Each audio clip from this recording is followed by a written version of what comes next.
We are Maria and Nicole. We're two secular homeschooling moms that have been there, done that.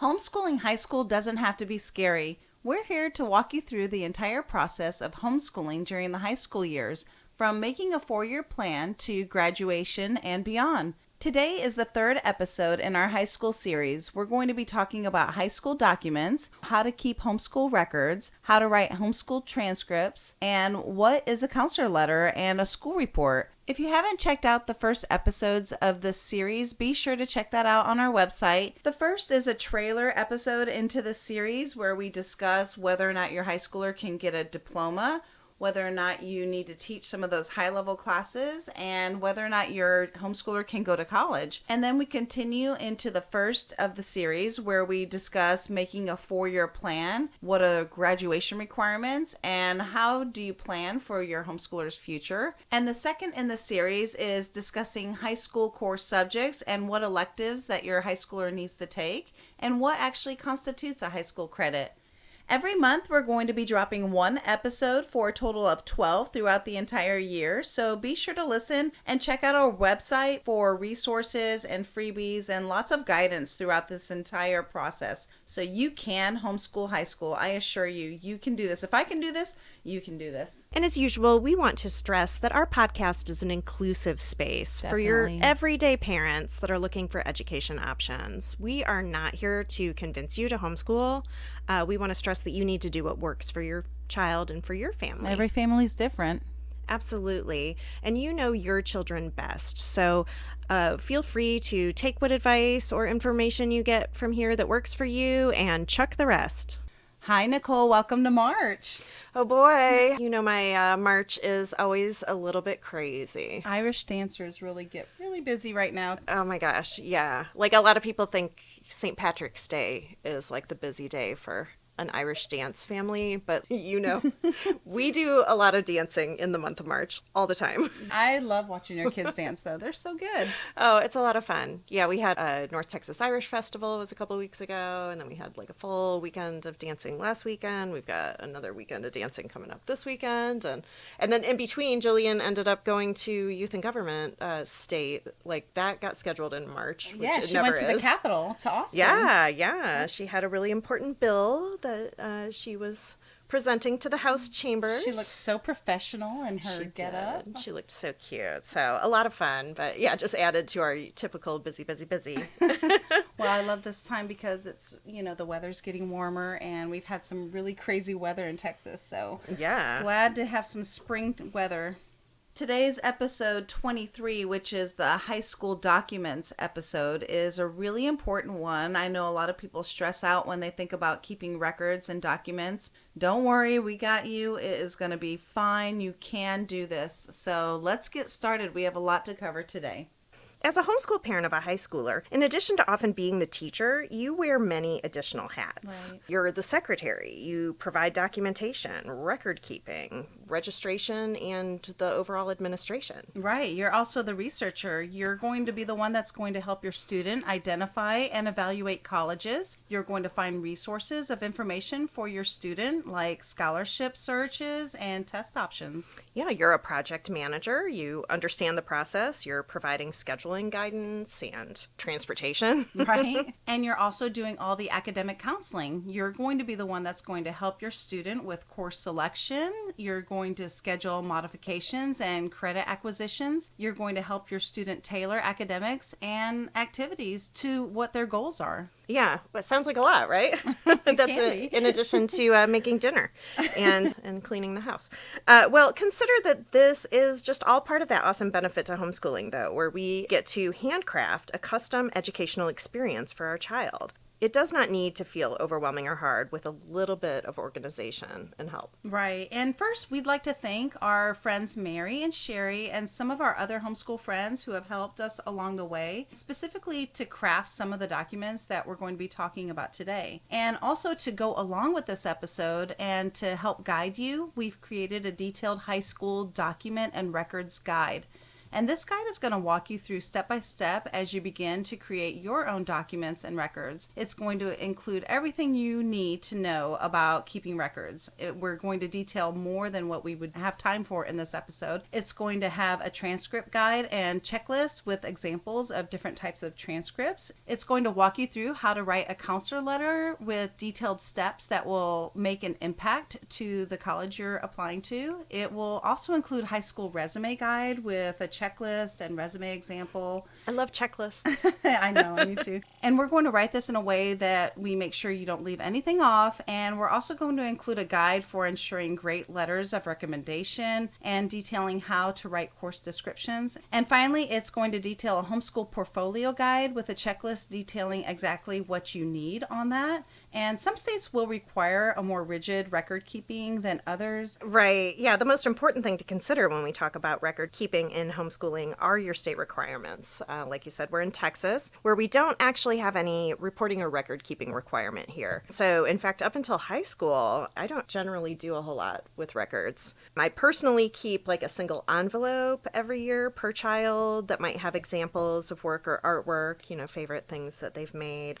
Ticket stubs, programs, mementos from field trips, and a single sheet with like what classes they took outside the home or places we visited, shows we saw. It's really something I send to grandparents, and the envelope itself is more of a memory thing for us rather than something that's representative of our schooling. Right, like a scrapbook almost. Yeah. I tend to be a little more rigid on record keeping. I do keep an actual portfolio, and some states really require this, and not here in Texas. I keep a 3-ring binder, and it details our academic year with course information and materials, resumes, first day pictures with a little questionnaire I do each year, and a year in review, which I do at the start of every year, not school year, but actually the year begin. And all our extracurricular clubs, volunteer hours, awards, field trips, etc., all of that is in that book. I really keep all of our projects and samples of our schoolwork. I keep all that completed elsewhere in my garage, actually, and I just add to that throughout the year. And then at the end of the year, I'll go and I'll pick through there and I'll pick the things that really meant something or something that was, because it's hard to tell in mid-year what was really impactful. So at the end of the year, I evaluate everything and only keep those things that really mattered to us. Sure. We do have a link to our post on our website where you can look up your state's individual homeschool laws and requirements. Click there if you aren't aware of those yet. Right. And so how do you keep homeschool records? Well, homeschool record keeping is part of the job, being a homeschool parent, but keeping track of those records really does not have to be overwhelming. If you stay on top of homeschool organization, it's going to be a good idea to do that, and it's going to make your life as a homeschool parent so much easier and efficient. So even if you have younger students, I would encourage you to start making a habit of record keeping, even informally, just a synopsis of maybe what your child did throughout the year, maybe on a 1 or 2 page document. It's sufficient for those younger years.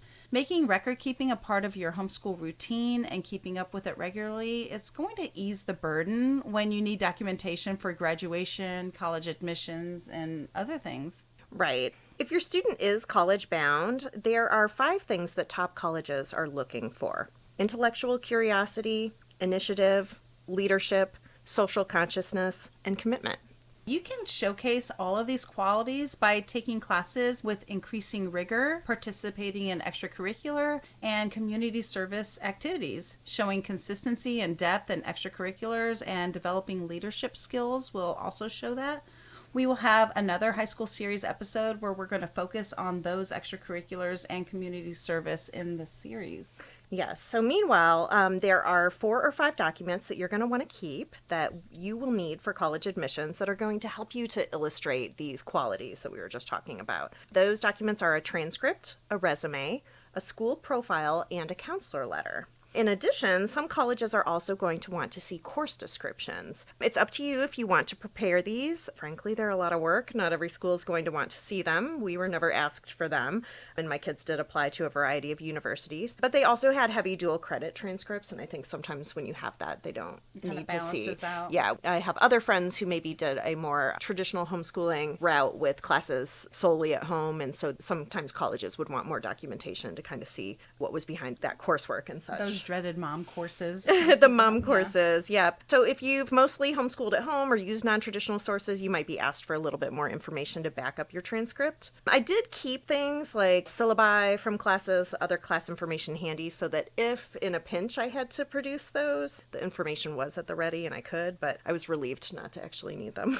And we did. Our colleges that we applied to, they did require them, but they didn't for dual credit. Oh, really? Yeah. Oh, interesting. So that was yeah. kind of took the load off me. Yeah. I only really had one college that wanted a homeschool addendum, but it wasn't about course descriptions. It was all about like your homeschool philosophy. So... Okay, so let's talk about resumes. So a resume is a one-page document that provides an overview of your experience, your skills, and other relevant information. A strong high school resume gives potential employers and colleges a quick but detailed and accurate snapshot of who you are and why they should be interested in getting to know you better. The primary goal of a resume is to sell your abilities to a hiring manager. Making a resume is your first step towards finding a job. Mm-hmm. But as I mentioned earlier, colleges often want to see a resume as well, and these can be uploaded on the Common App or whatever application program that you do use for your application process. They are a great place to showcase your child's accomplishments or special skills that aren't necessarily educational or class or course type things. In our document and records guide, I will detail how to write a resume for your high schooler with a checklist detailing exactly what elements you should be including on that resume. Yeah. Meanwhile, writing a resume is fairly easy. There's a million templates out there, as well as blogs and articles to help guide you. The basic items that you want to include on your resume are obviously your name and contact information, phone number, email. You want a summary, which is like 1 to 3 sentences emphasizing the experiences and accomplishments that best define you. If you're looking for a job, you might want something job specific in there. We tend to keep that section kind of broad for college applications. And, often when you're looking for a job specific, job details are going to be in your cover letter anyway. And the next thing would be experience. For high school students, you probably aren't going to have a long job history. You may not even have any at all, but you can emphasize the skills and knowledge you've developed in your studies, internships, community service, or any part-time work that you had. So it's fine to include volunteering or babysitting or just dog walking, tutoring, odd jobs, summer jobs, temporary jobs, internships,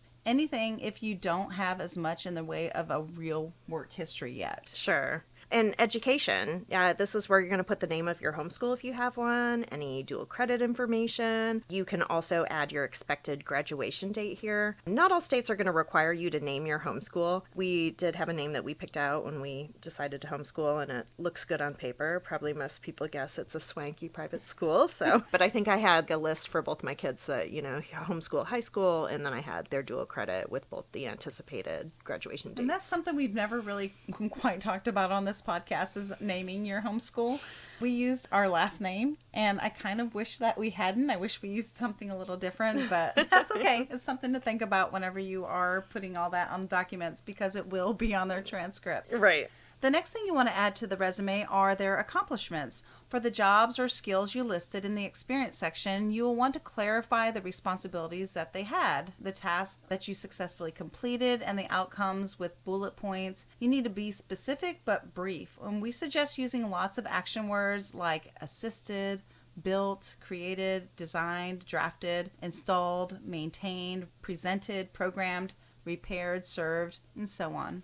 Yep. You're also going to have a section for skills, and this is where you can include any other pertinent information and accomplishments from home, school, community. You can put your test scores. Did you put a test score on Not the on the resume, no. Yeah, I did. We didn't either. Well, one of my kids didn't have a test score at all because she was a COVID high school senior, and then my other one had only one test. So, yeah, I mean, if you have there was a lot of colleges that weren't requiring testing. Right, so it wasn't really relevant. I don't know. Though, if I had a really good score, I would put it on everything. Oh, yeah, for sure. I would blaze that across my t-shirt. Yeah, exactly. So it's up to you.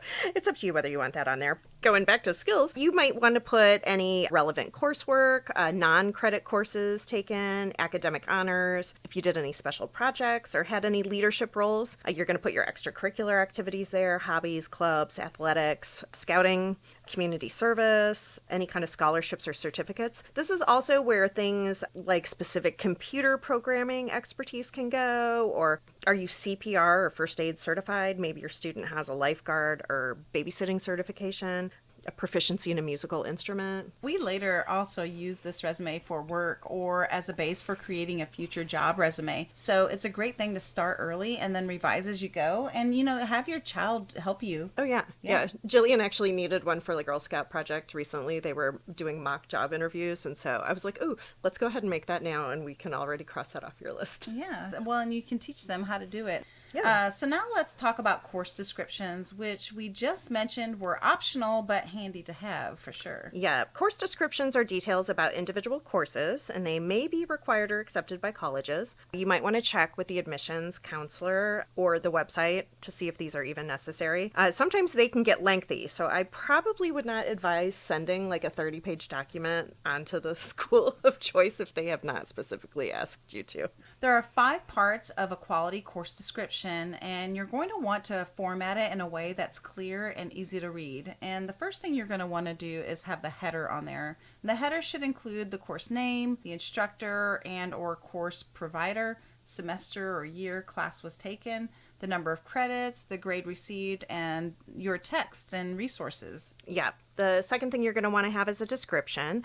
You want a really good course description that's going to describe the class. What was the purpose, the content, the experience. The next thing you're going to have on there is your method of evaluation. Here you're going to explain how your student was graded.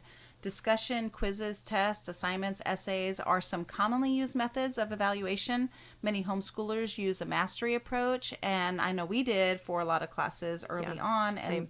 And this was where you can list that as well. Right. Fourth, you're going to want your materials used. List the main resources used in class, and this can be textbooks, essays, plays, online resources, newspapers, journals, lab materials. Some people are going to include book lists for the year. And again, remember, nobody wants to read or review your 80 pages of books read. Keep it brief and relevant. Right. Of course, you're going to want to put your test scores on there.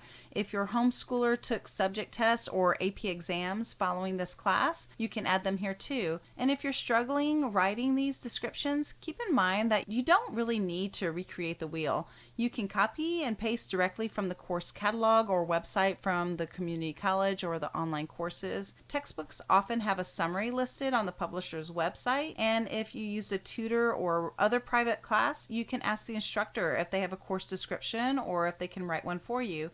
And like I said earlier, the colleges that my daughter applied to, they didn't even require course descriptions from dual credit classes. Yeah. And she took a lot of dual credit courses, and that was awesome because it took the burden off of me. Right. From writing them. It's a lot of work. Yeah. And also, if you've designed your own course, you may want to look for similar courses online and just use a description as a guide while writing your own, or you may already have it written out when you crafted the course. Right. Lastly, if you have a student that is an artist or a designer, maybe an actor or a dancer, you might have different requirements for record keeping as well. We do have some friends who've walked this path, and we plan to have some guests on our show at some point that can talk about their students' experiences in applying to specialty programs, and we can hear about audition and other admission processes that they've been through. But so in some cases, students may need to build a portfolio in addition to or instead of traditional application materials. Right. That goes beyond what some of that state's requirements. They require a high school portfolio, which would be for academics. This is more like theater and actors. Right. And, yeah. Right. And a couple of the states that I lived in that did have a portfolio requirement, it was an either or, like a portfolio or a testing,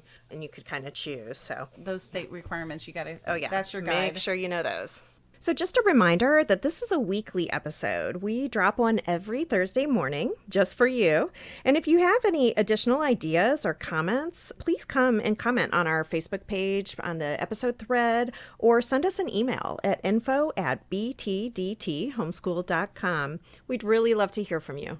So how do you write a transcript? Well, first we need to define exactly what a transcript is. Your transcript is a document that ensures that base admission requirements are met, determines the student's readiness for work at a college level, and showcases course load and rigor. Yes, and that's one of the concerns people have about homeschooling is like, how do my kids get a diploma? And we're always like, hey, you know what? The diploma is actually just a piece of paper. Like the real really important thing is that transcript. Right. Every school that your child attended in high school will provide a transcript for college admission or for your graduation. For us, that meant that we sent one from both the community college and from our homeschool. Some students may have another from a private or a public school that need to be sent on to high school for admissions. And you need to know when you will need a transcript. And the things that you're going to need a transcript for, of course, like we mentioned, are college admissions. You're going to need them for scholarships and any contests that your child might enter. You're going to need them for internships, certifications, any job applications or security clearances sometimes require that. Transferring to a public or private school if that is where your shift is going to be.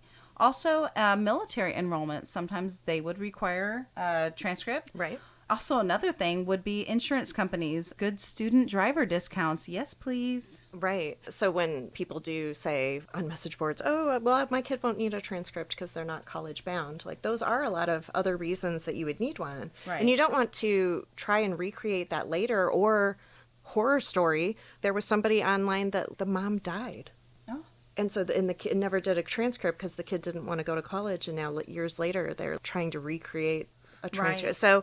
So just make a transcript no matter what your kid is going to do. And that's the thing. When they graduate, 17, 18, that's still so young. They may decide, hey, I don't want to do college, but in 3 years they might. And how are you going to recreate all of that? Right. So just do it. Consider that part of your homeschool job. So anyway, your transcript, it's easy. It should just be a single page. It obviously should be accurate. You're going to want it to be easy to read, easy to skim, and you want it to be professional and attractive. I actually prettied mine up by printing it on parchment paper, and I ordered gold stickers with my school's crest on it. So fancy. You don't have to go all extra like that, but you can.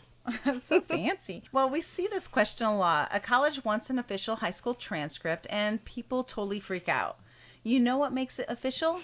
You literally just put the words official high school transcript across the top. That's it. Later, when you send the last one after graduation, you'll add the word final official high school transcript. That's it. The top line of the document should make it clear. It's going to be the easiest part. That's all you need.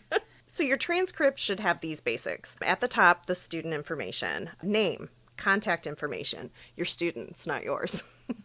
We include address, email, and phone number. Also, you want to have their birth date. Another thing you could add that is sometimes optional would be their social security number. They will be using the number a lot once they're admitted, so now is the time to learn it. There may be multiple students applying with the same name as your student, so you definitely want to have them identified as well as possible. So no mix-ups, please. Yeah, you can put like just, XXX, XXX, last 4 digits. Right. Like you don't have to put the full one if you Exactly. are uncomfortable. So you're also going to want to have your graduation information. So the date of graduation, and that's either your actual or anticipated date, depending where you are in the process, and a start date, which is optional. Right. And if you did something creative like count 8th grade coursework, or you may have done a super senior year, you may want to leave the start date off. And again, it's up to you. Completely up to you. So then you're also going to want to have your school information, the name of the school. Remember, like we were just saying, not all states require that you have a name of a school, so you might not have one, or maybe you're making one up now.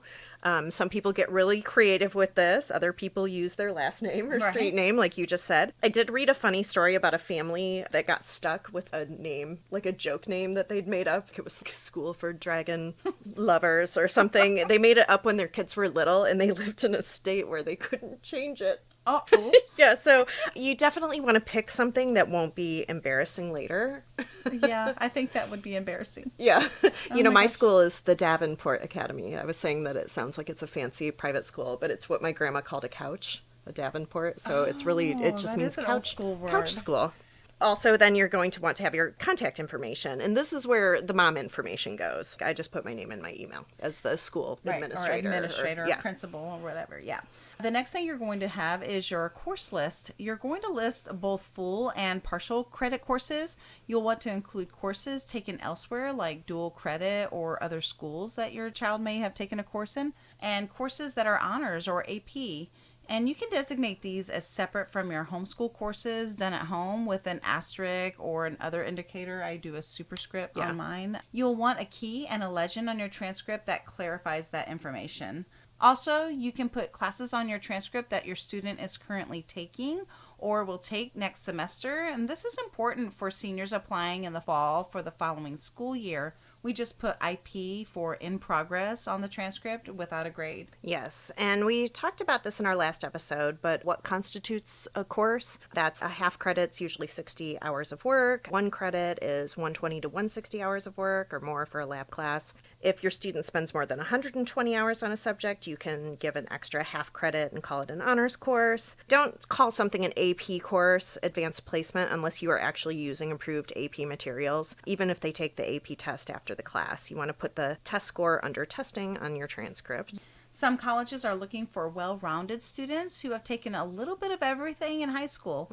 Others are looking for students who have covered the high school basics and specialized in 1 or 2 fields of study. And this shows that they have a passion in 1 or 2 areas. If your student knows what college that they plan to attend, contact the college to find out what classes your student should cover in high school. If they don't know, just cover the basics and let your student follow their areas of interest for the rest of their credits. And you'll want a spot on your transcript to show the number of total credits completed and your GPA. You may also want to include test scores, PSAT, SAT, ACT, SAT subject tests, or AP. Sometimes people do the CLT or even CLEP testing, but all of that is optional. I actually do put that on. You had COVID teenagers, so there was no testing required for a lot of students that are entering. We didn't do that. And you also end up sending from the test company, you send the tests on as well. So again, it depends what you want on your It's kind of transcript. redundant if that's the case. Right. Lastly, you want a spot for your signature and your report date. I just told you I didn't put a signature on any of mine. I just am now realizing my kids got into college fine without that signature, but I think you're supposed to have it on there. Yep. If your students won any awards or notable activities, you may want to include these on the transcript. Some people are adamant about these being showcased on the resume or other part of the application. I actually have mine on the back of our transcript. It's like a 2-page. And this may include prestigious awards or volunteer work or leadership or specialized training or internships. One of the ones I saw, they had a second page that was all kind of their extracurricular awards, but they had some very specific like school awards. And so they had that in a little box on the front of their transcript. Which leads us to what format of transcript should you use. On our records guide that we'll have on our website, it will have several examples, but this is really a personal choice and you have a lot of options here. There are so many transcript templates out there, and you just need to look around at several and see what fit you. I was actually working on my son's today, this morning. I put his information into 3, and I'm like, which one do you like better? Which one do you think showcases? So I actually had him give me some input on that. Yeah. Did he care? He really did. Oh, well, awesome. Yeah, mine is actually just cobbled together from several that I liked on Pinterest. So whenever people are like, oh, what transcript template should I use? You might want to make like a weird Frankenstein, one of your own. Oh my gosh. Some people like to list by the year or the term, and this is the most familiar to admissions teams. It's easily organized and showcases increasing rigor from year to year. And some people like to list by subject. I do a subject transcript. This can be an easy way to de-emphasize unusual timings like gaps or fewer or extra years. The high school classes taken before 9th grade. We use it because my kids took many shortened semester classes, and sometimes it looks weird to have a million courses in 1 year and then no science the next year or something strange. Some people do a super senior year, which is a 5th year of high school, and so that's a good way to kind of keep your transcript looking normal, even though you've done something different. That can also be used to showcase passion or focus. Right. I like to give my kids the option. Like if we're going to take 4 dual credit classes in one semester, I'm like, hey, if you want to take 2 of those over the summer, then you only have to take 2 in the fall. Right. And so sometimes I just leave it up to them. But yeah, that can look a little odd whenever it's imbalanced. Well, and also like where do you put, people always ask, like where do you put the summer course or where do you put the winter course? Do you put that in the I put it wherever spring, it balances. or do you put it... If I don't have very many on the previous semester, I'll put it over there and vice versa. So But yeah, a subject transcript fixes all that. You don't have to worry about it. So when it comes to GPA or grade point average, there are several options. You just want to choose something that is simple and easy to understand and that is consistent. You want to list cumulative GPA calculated for all completed courses. And you can choose weighted or unweighted or both. Grade weighting is the process of increasing grades from more challenging courses when calculating a student's GPA. Grade weighting rewards students who are taking more challenging courses. For example, common weighting is an honors course would be plus half a credit, and an AP or dual credit often are added 1 point to the GPA. Again, just make sure that your weighting is clearly marked and it's consistent throughout the entire transcript. Right. I know that there's a couple states that kind of do credits differently. I've seen that come up on like a national message board discussion where they give extra points to things. You might want to also use what is common in your state. And there's some standards, it is up to you to decide what your weight is, but there are some like standard ones that some people use. Right. And there was this poor gal came on a message board recently, and she had the weirdest fraction things for hers, and she was having trouble with the math, and we were all like, girl, nobody gets this. Nobody gets this. Do not. If it's confusing you and it's your process, you got to make it easy. Colleges will take it all apart and recalculate it anyway, but you want to at least make sure your math works. Right. So how do you calculate GPA? Well, you're going to multiply each grade by the number of credits awarded to get all the grade points. Then you're going to add all those grade points together, and you're going to divide the total grade points by the total number of credits. In your key on your transcript, that's where you're going to put all that clarifying information. In your legend, you can indicate where courses were taken and your grading scale and what your weighting formula is. We will include some of the links and ideas and everything that we're talking about on our show notes on our website, so be sure to check that out after you listen. Follow us on Instagram and Facebook, and subscribe on your favorite podcast platform. So what is a counselor letter and a school report? Well, let's start with the school report. A school report or school profile is a document that provides information about a school within the context of its students and its community. It gives an overview of the academics and opportunities offered, and college admissions officers are typically going to be familiar with the schools that are in their assigned region, and they usually kind of know the quality of academics and the quality of students who graduate from those particular schools. But as a homeschooler, of course, you're going to need to provide that context by providing evidence that your homeschool is also a quality one. It's rooted in strong academics and unique learning opportunities. Right. Your school profile or report is about your homeschool, not your homeschooler. And up until this, all of the varying documents have highlighted your student. Obviously, there will be some overlap, but this is the place where you can really highlight your academics and your academic choice and your homeschool philosophy. Yeah, but the school report and profile is not part of the transcript, but it can add or provide context. Not all schools are going to request or allow a school report, but some will. And this will come in handy, especially if you're using like general admission website like the Common App. And here are some of the items you want to cover in your homeschool profile report, aside from your school name and contact information, that is. And like I said, in the homeschool guide that we'll have on our website, it will detail all of this out for you. With a checklist. So the first thing would be you'll want the history of your school, and you'll want a brief overview of when your homeschool was created and maybe why, and maybe how it has benefited your students. Again, talk in generals, not specifics. Even if your homeschool will only ever have one student, talk as if there are many students there that you're educating. We'll talk like there could be many. Describe the philosophy of your homeschool. Is it interest-driven? Is it rigorous, student-led, self-designed, classical, or another popular methodology? Is it project-based? I use this section in ours to explain a little bit about the Charlotte Mason approach and mastery approach.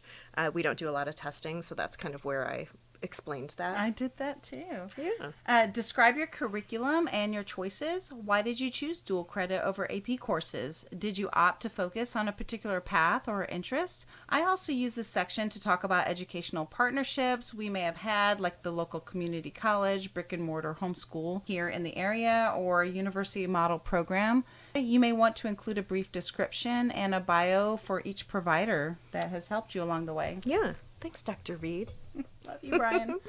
Describe how grading, weighing, and assessments are done in your homeschool. How do you assign credits? How do you determine weight? Also, graduation requirements. Here you may list your state's graduation requirements or talk about your specific graduation requirements if you are in a state that leaves that to you. Moving along, what is the counselor letter? Ooh. Well, this is the stressful one. I know. The homeschool counselor letter is basically a letter of recommendation that's submitted to colleges on behalf of an applicant.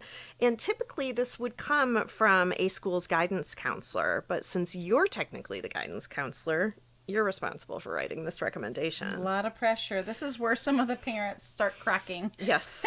So in a traditional school environment, this letter would usually be evaluating a student compared with other students in that specific school community. And since homeschoolers obviously can't be compared in this way, we really can't do that. We still want to demonstrate that they took rigorous classes, had impacts on the community, were leaders socially, and in their extracurriculars, of course. Yeah, you're going to have to find a balance between being, proud mom and teacher, like while still presenting in a professional manner. You don't want to sound like overly gushy, but you do want to share the great qualities and achievements that your homeschooler has. I personally thought the counselor letter is the hardest thing that we had to do for this whole process. Well, it's one of those things that, you can get examples for everything, but nobody wants to share their counselor letter because it's very private and intimate. Yeah, for your child. I didn't want to show mine to anybody. Yeah. I didn't even really want to show it to my kid. I feel like I've seen like one other person's, but so I mean everything else out there has a template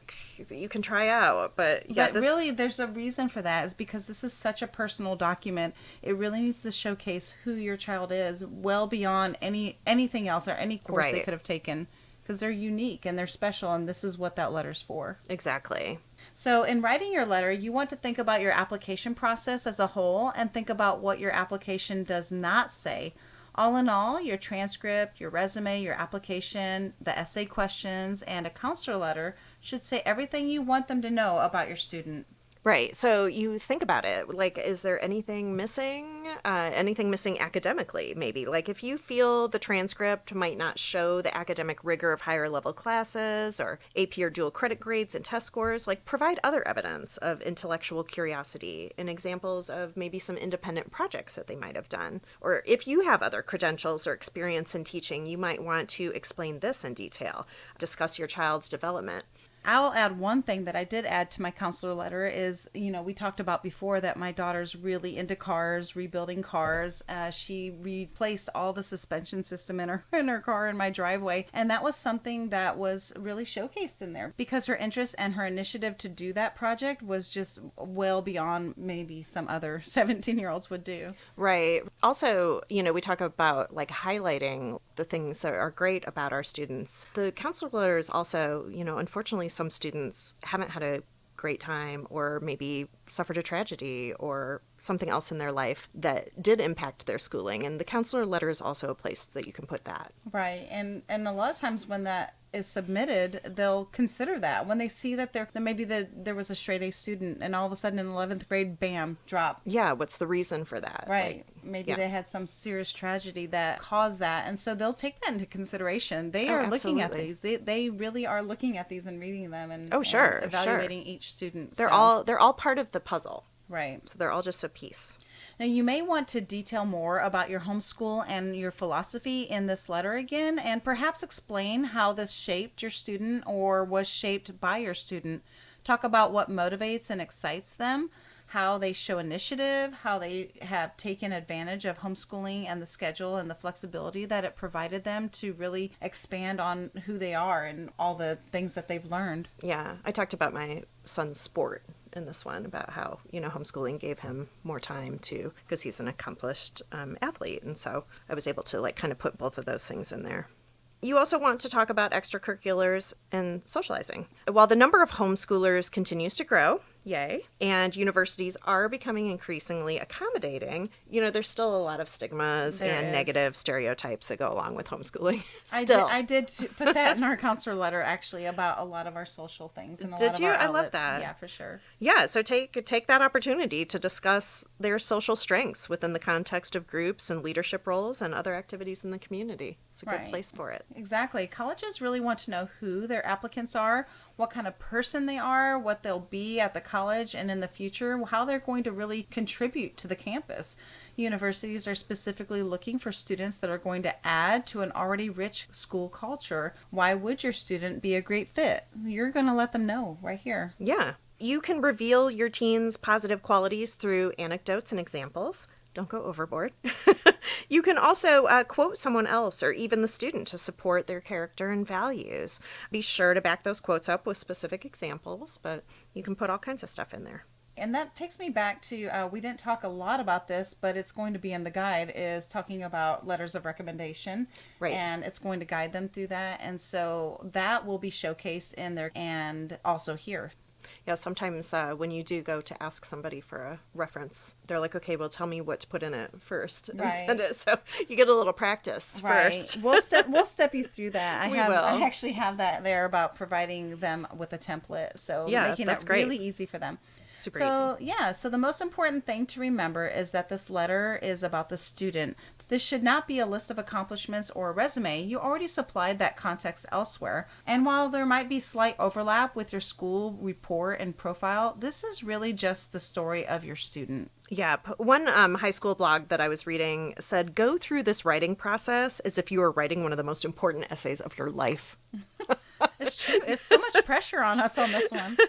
Yeah, it goes on to say, not only does this guarantee empathy for your child as they write their essays, but it's also going to provide insight for you on how to craft your letter. And it's essential to really start this letter way before you need it, because you can revisit it, add to it, and, really edit it. Oh, for sure. Things that should be in the homeschool counselor letter are greetings to the selection committee with words that you are writing this letter on behalf of your student and your student's name in there. Mm-hmm. Examples, stories, anecdotes about your student's positive traits or values. You're going to want to include information about your homeschool journey or philosophies, quotes from your homeschooler, other leaders familiar with your student. This could be someone who's written a recommendation for them already. You can make sure to include the Common App or application ID number, counselor signature, and the counselor title. Like we said earlier, this letter can be difficult to write, and it's insanely personal, and it can be a powerful and moving experience to writing it. Prepare to feel all the emotions as you think back on their childhood and the entire homeschool experience. Yeah. Definitely allow yourself to congratulate yourself on navigating this unconventional education path and your part in creating this special being. It really is an incredible honor to get to present and truly recommend your student in this manner. You get to celebrate your child and what you've both accomplished together. Yeah. Like we all, I always think it is, and it really is special. And I do feel like in our like community of friends and stuff too, like whenever we have a kid graduate, we're always like, congratulations, kid. Congratulations, mom. Like, because we know that we're really like, it's true. We're in the thick of it with them. We so, are. I mean, they did the work for sure. But They're my like sister moms. Yeah, but we did a lot of work too. So it really is like exciting for all of us. Right. Okay. Yeah, well, stay tuned for next week. For episode 24, we are going to be talking about favorite books for new readers. I can't wait. Mm-hmm. This is a really special episode for elementary age children that are beginning to read. And we're going to be discussing beginning chapter books and great read-alouds that everybody's going to love. Right. Yeah. Goodbye. Bye. Cheers. Be sure to check us out on our website at btdthomeschool.com, as in been there, done that, btdthomeschool.com.